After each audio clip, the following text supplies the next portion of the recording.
These buyers and the returns sometimes can be a little crazy. So I'm going to show you a couple examples of what I've been dealing with lately. So hold on tight. Without any further ado, let's go.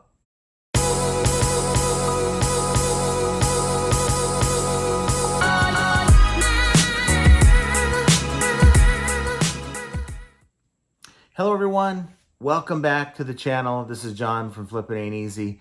And for me, this is one of those videos I wanted to kind of share with you some of the things that I've experienced over the last couple weeks, week and a half. You can't make this stuff up. My imagination just doesn't run that well to make up stuff like this. And just a couple different things. I'm sure you guys have dealt with your own return issues and problems and just strangeness. But for me, this has kind of been one of those weeks or week and a half period that is just kind of taking the cake when it comes to these customers. So good news is most customers are good, honest, uncrazy. Is that a word? Not crazy. And, for me, it's fun to kind of share my experiences with you, even though it wasn't fun when I was first encountering these issues. So the first return issue that I had that I thought was just really odd is one where I sold this particular item. It is this is a Black & Decker. It's an electric trimmer, weed whacker kind of thing. And it is the type that needs the battery, the 40-volt battery. And of course, I only received this without the battery, and I didn't have a spare battery. And I basically sold this for parts of repair. I had it on, my account for like $25 plus shipping. And over time, I lowered the price, with the wholesale similar thing that I do after 30 days. And, had it at a price point of $17.99. And late last month in May, this buyer bought the item. It was, as you can see, $17.99, $34.99 shipping. Tax $430. They paid $56.38. So all is well with the world. And I'd say about maybe a week ago, I get this return request stating that the buyer is till the 27th of June. Of course, they get forever to return the item. And the reason is that they just didn't like it. And I found something cheaper. So this kind of initially made me scratch my head because I don't offer free returns. And that $34.99 shipping charge that they paid me to ship the item to them, well, guess what? That's not refundable, and they're not getting a return label. They have to come out of pocket for a return label, which will be about $34.99 if they go through eBay. So all in all, they're going to spend, another $35 just to get, guess what? They're going to get back $17.99. That's provided they return everything and everything's in good order. So it kind of just made me think, why would anyone open a return because they found a cheaper price and then they're going to be spending more money out of pocket just to return this thing? I was just going to let it go. Of course they opened the return, but I couldn't allow the buyer to think that somehow they were getting a great deal on this other one when they're going to have to come out of pocket and send this item to me, and they're not going to get their return shipping back. So I sent them a message saying, hey, look, I understand you may have found something at a cheaper price. However, please understand that I do not offer free returns. So you're going to have to pay for the return of this item. And the money that you gave me, the $34.99 that you gave me in this transaction went towards the label to ship this item to you in the first place. That is not refundable. And I sent this off. Now, this person only has like 4 feedback, so I doubt they even know about the eBay message system to begin with. They never replied back to me, so I doubt they even read it. And, I'm just waiting for the UPS guy to just bring this box back. And when that day comes, I'm going to shake my head. The majority of the money you spent was on shipping, and you're going to come out of pocket to pay for shipping again. And I'm just wondering what the look on that buyer's face is going to be when they see a refund of $17.99. And I'll get it back and I'll just relist it at $17.99. And if someone needs an untested Black & Decker weed whacker. It probably works. I just don't have the battery for it. I'll be glad to list it. But that doesn't take the cake. I mean, that was pretty bad as far as I'm concerned. You don't really get a buyer that out of it. So who knows? Maybe the buyer wasn't paying attention, but gosh, it's just pretty sad. It just seems pretty sad that someone would, I got a better price, but did you really? No. So this one here takes the cake. And you guys recall the situation where I was getting constant messages like every hour, and it was in different languages. And I finally stopped replying to this person because I knew they weren't serious. I sort of suspected that they were a troll to the channel. And, I even had another buyer about a week before that send me a message in, I don't know what it was, some kind of island language. So this particular buyer bought just a digital kitchen scale. I don't know what they're weighing in their kitchen. It's a very small scale. And I shipped it out to them. No problems. They bought it, they paid, I shipped it. And then I get a message the next day from this person saying, hey, did you ship the item yet? Why isn't it here? And this person's like in New York. And I'm like, well, we just shipped it the day before, and it will take a few days for it to get to you. And they said, thank you. And I thought that was the end of it. Well, so no more than a half an hour later, I get a return request from the buyer.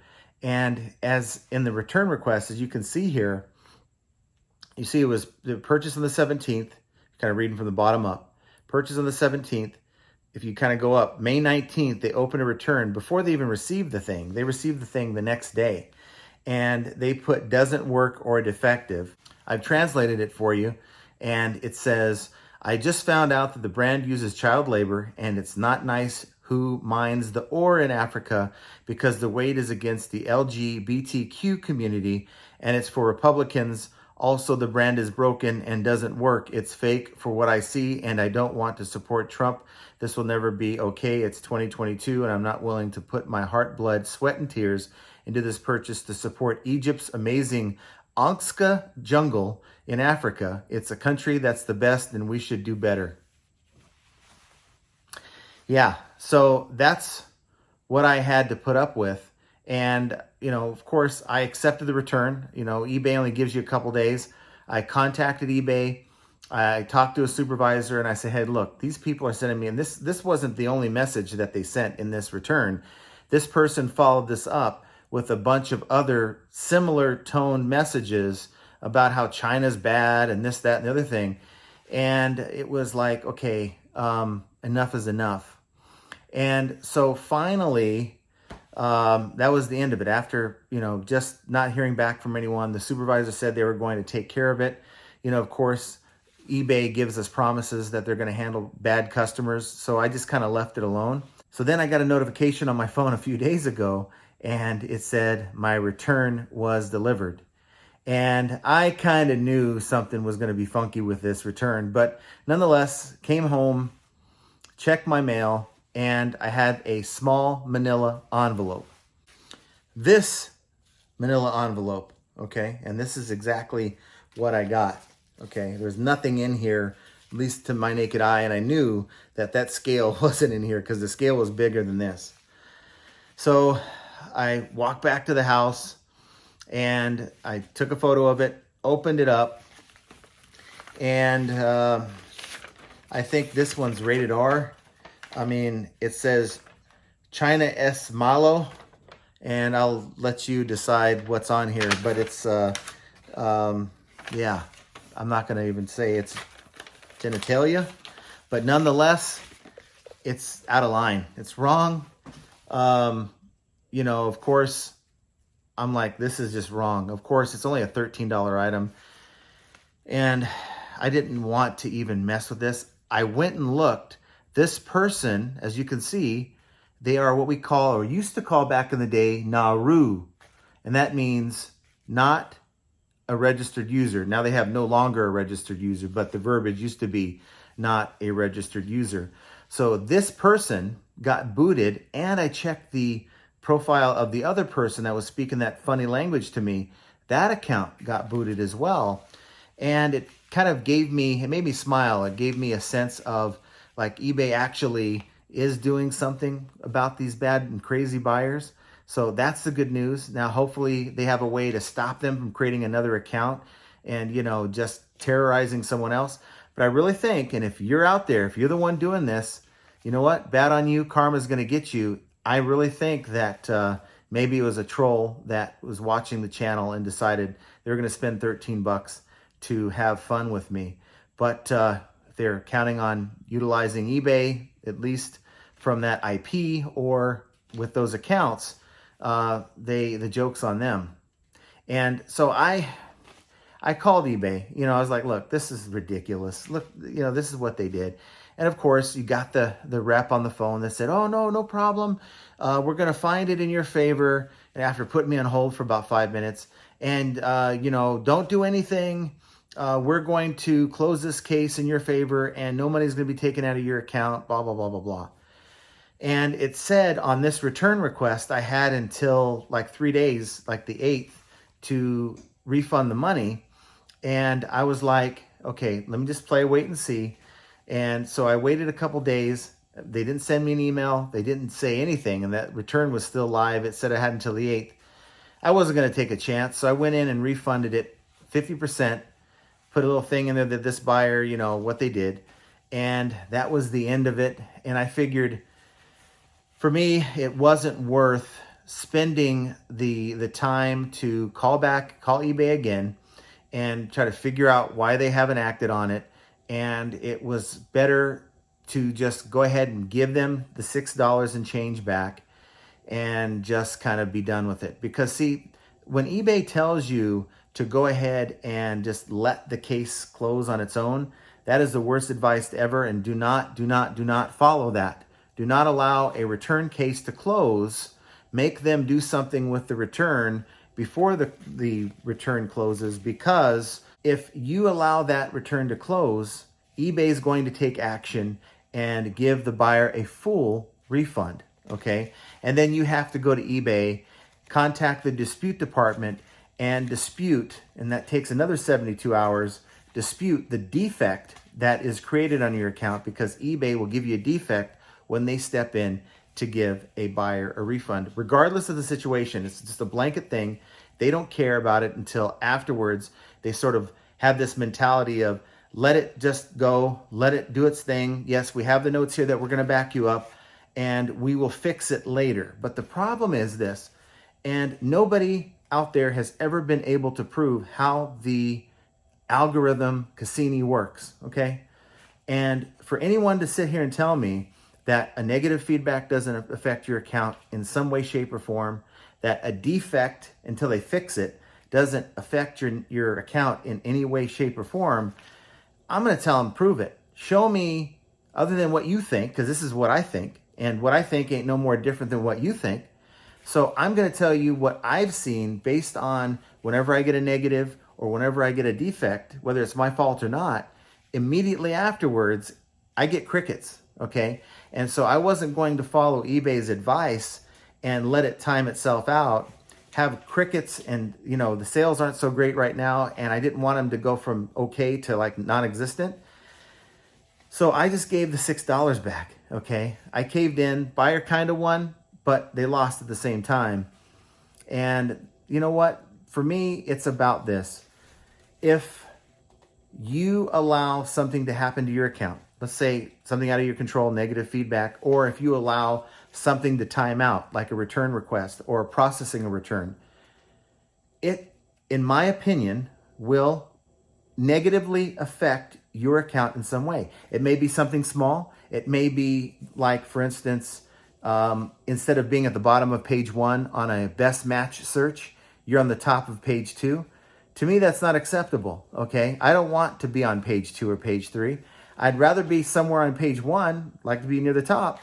But if something in that algorithm is going to penalize me, even in a very minute, small manner, I'm going to avoid that situation like the plague. And that's just my advice to you. Think what you want of the algorithm. Think that you can get negative feedbacks all day long and everything's fine. And I can point to a lot of sellers who actually have a ton of negative feedbacks and it looks like they have a lot of sales, but they got a lot of items. Those kind of stores, they have pretty decent items, at least to the naked eye, to their buyer's eye, and they get away with that, okay? But for the average seller, we don't have that type of inventory, or we don't have the number of inventory to get beyond a few negative feedbacks in our account or just bad things that happen to our account. And we need to stay on top of things. Don't spend an hour on a $12 return like, I didn't want to do, and I didn't. But also make sure that it's important to you to limit the number of defects on your account. And you know what? It just boils down to these buyers. Most of them are great people. A very small percentage will even return your item, and even a smaller percentage of those people are just nuts or just have no clue, okay? So what do you think? Comment down below. Let me know if you've had any crazy return stories. I'd like to hear about it. I'm sure other people would like to hear about it as well. Thankfully, like I said, this doesn't happen very often, but to have two different scenarios involving returns in the same week, I thought was something that I wanted to tell you guys about.